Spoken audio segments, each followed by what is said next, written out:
Hello, everybody. It's Captain Marty Brill here, and it is Tuesday, November the 12th.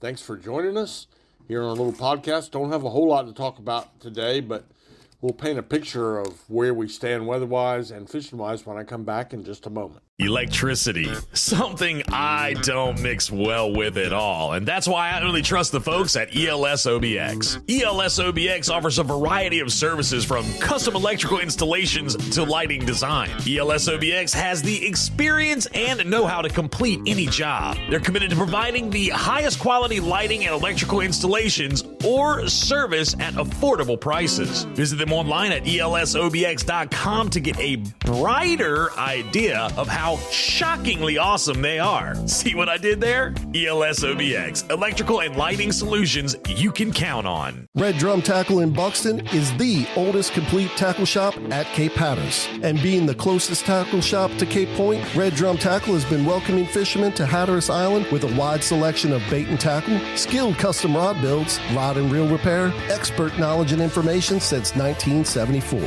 Red Drum Tackle knows how, when, and where to fish. To acquire this fishing brain power, visit them online at reddrumtackle.com. Red Drum Tackle, the oldest complete tackle shop at Cape Hatteras and the closest to Cape Point in Buxton. I always start out talking about offshore fishing, and fishing offshore this time of year gets to be pretty iffy. The weather comes and gets calm enough where we can get out and do some offshore fishing, and then you get 2 or 3 or 7 days of a blow. And we had a northwester big time yesterday, and then it came around late last night into the southwest. But really, it eliminated not only the offshore fishing, but pretty much almost all of the surf, pier, and inshore fishing as well. So, Captain Mommy Tillett used to always say, even the fish need a day off sometimes, and they're going to get 2 or 3 days off. We did have really good blackfin tuna fishing over the weekend at Oregon Inlet. They had king mackerels and blackfin tuna in Hatteras, and everybody is just kind of waiting for the approaching bluefin tuna season. We'll kick off into January and run all the way up into April. At least it did last year. Those are the great big ones, the bluefins are. So we're looking forward to that. We've been dealing with the blackfins, which are the smaller tuna. So here's how that goes. Blackfin tuna average 15 to 25 pounds. The next one up from that would be my favorite, the yellowfin tunas. Let's just say they average from 35 to 60 pounds. A really big one of those would be 90 pounds. And that's the one we're missing. We're hoping we would be in them thick right now, but we're not. Then the next step up from that for us locally is the big eye tuna, and they average 150 to 300 pounds. And then the next step up from that is the bluefin tuna, and they're all over the place. They can be 15 or 20 pounds, and they can be 800 pounds.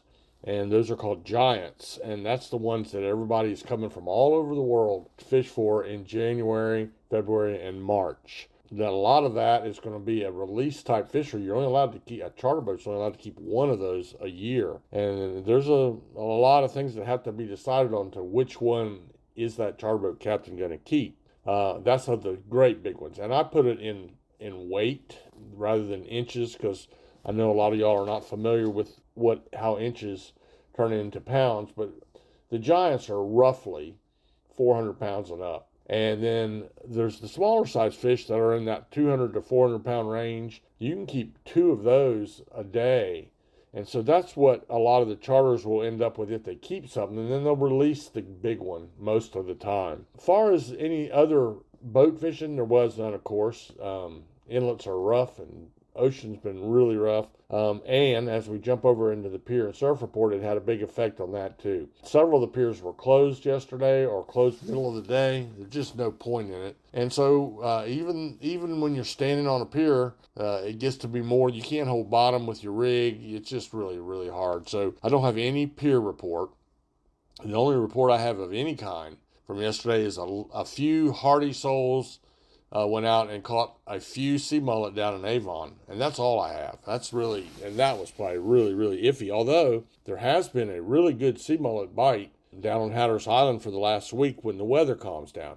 That's a good thing, because sea mullet are loads of fun to catch, widely considered to be one of the best eating fish we have on the Outer Banks, and they're just a real crowd pleaser, but you can't do it when there's 8-foot seas rolling up on the beach. So be ready, have all your gear prepared. Make sure you shop at a local tackle shop to get whatever they recommend. Fresh shrimp is really good. Bloodworms are good if they still have them this time of year. Also, fish bites, which are synthetic baits, work really well. But get your gear together and get ready, because we also get, between these big fronts, we get calm spells. And that's some of the most enjoyable fishing of the year. The crowds are not near as bad.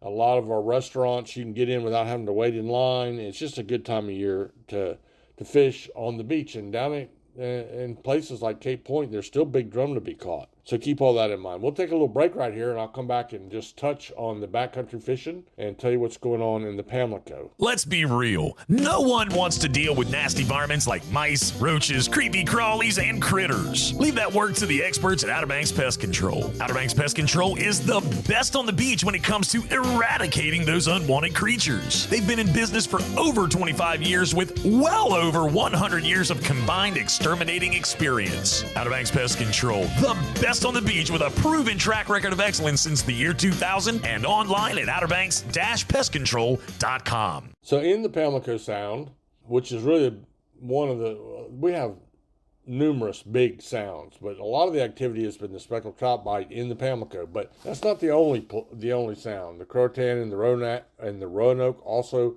are producing fish. Most of our coastal areas, coastal shorelines are doing good for those that are on foot. And by the way, if you want to check out something pretty cool, I get a lot of my backcountry and surf and pier information from Tony Lombardi. He's been helping me for years. And Tony has a website called walkingangler.com. That's a good place to find out all you need to know about fishing without a boat on the Outer Banks. Pier, surf, bridge abutment, jetties, all that stuff.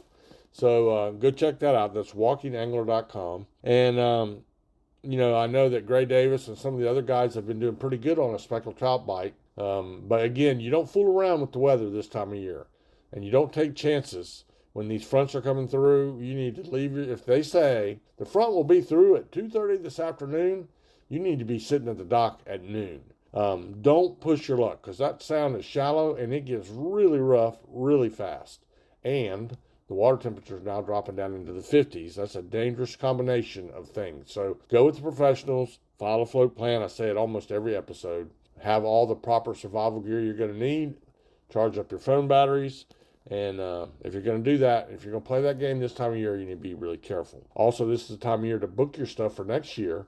If you need weekends or things like that for the spring tuna bite or any other kind of guided trip, now's the time to book them. And remember, any of these things make great Christmas gifts. If you have someone in your mind that would really love to go fishing, you can send them out. It makes a really nice gift that they'll look forward to and have fun with for a long time. Maybe they'll bring you back some fish. So that's about it. All the hunting seasons are in right now. The bear season, the deer season, the duck season. Over where I live in Hyde County, it's something going on over here. It's a real shot in the arm for some of these local merchants, especially our restaurants and our lodging facilities. There are a lot of people in Hyde County, Terrell County, even in Dare County, and they're doing all three of those things. So there were some big bears harvested yesterday. The biggest one I've heard of so far was 559 pounds. And if you're thinking, what? Well, it is true. We have the largest population of bears in the United States, and they are prolific and numerous, and they're getting to be a little bit of a problem in some ways. But anyway, that's what's going on hunting and fishing on the Outer Banks and on the Inner Banks. And I do hope you have a great day enjoying the fall weather, and let the good Lord bless you richly.